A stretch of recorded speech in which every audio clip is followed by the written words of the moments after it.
Hello, everyone, and welcome to our presentation. We are Team.VM, and look at us. And look how not fun we look right here in a late night shift. So the challenge we are looking at today is looking at benefits and value management, being able to explore how we are using benefits data.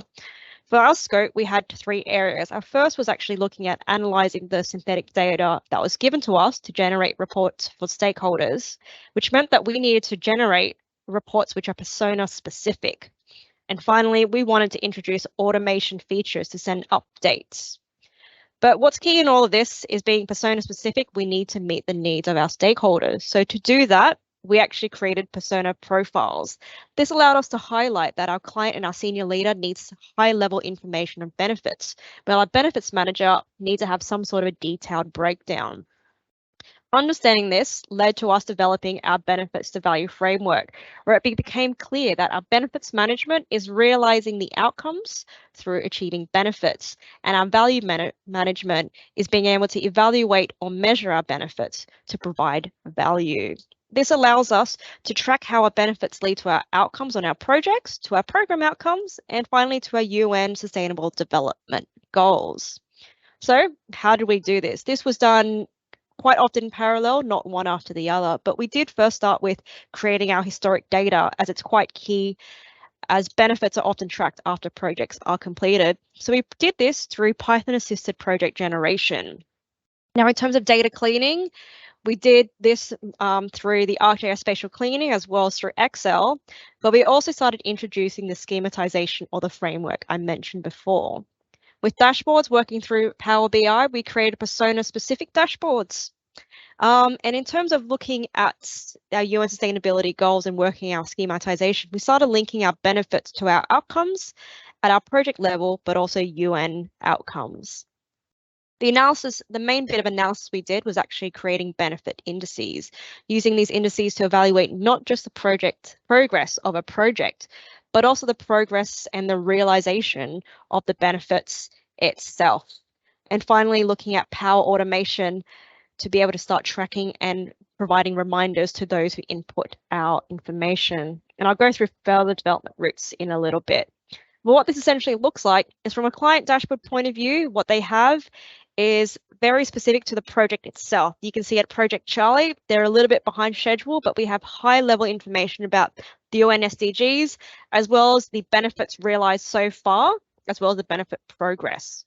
For our senior leader, they'll be very interested at the program overall, where you can see it's actually behind schedule as well, but we do have what's been realized, but also the variances by project, allowing them to understand where do they need to provide more resources potentially to get them back on track. You can see Project Charlie is doing really poorly. Meanwhile, for the benefits manager, they will need a high level understanding, so you can see that the program performance is behind schedule, but a way to kind of understand a little bit more. So if we're wanting to break down how is the residential area benefits going, you can see that across these three projects, they're actually not working that well, and you can see the benefits only here who are responsible. And you can also break this down information by looking at Project Bravo, and you can see that these are the benefits that they're looking at, and they're actually, in terms of schedule variance, very, very behind schedule. Now, if the benefits managers want to be a little bit mean, we can actually filter by the benefits owner. So looking at Abigail Ray's working on Project Echo, quite far behind schedule, but you can see there are some benefits realized right here. A project that has been completed is Project Lima, a project which we created using our historic data on Python. You can see there's a lot of benefits that's been captured and shown right here. And then finally, to be able to understand which evidence and information is linked to our benefits subcategory outcomes, you can see them right here, and you're able to track them to see what projects are actually measuring what outcomes or benefits. So in terms of further add-ons that we'd be looking at, firstly is looking at developing a Power App interface to be able to, for the client and the senior leader to be able to input, as well as a project manager. This means that we'll have Microsoft Forms linked with Excel and through Power Automate as well.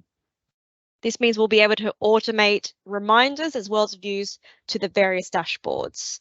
Additionally, we'd be looking at a geospatial plot, so we have a visual understanding of where the benefits are provided to various communities.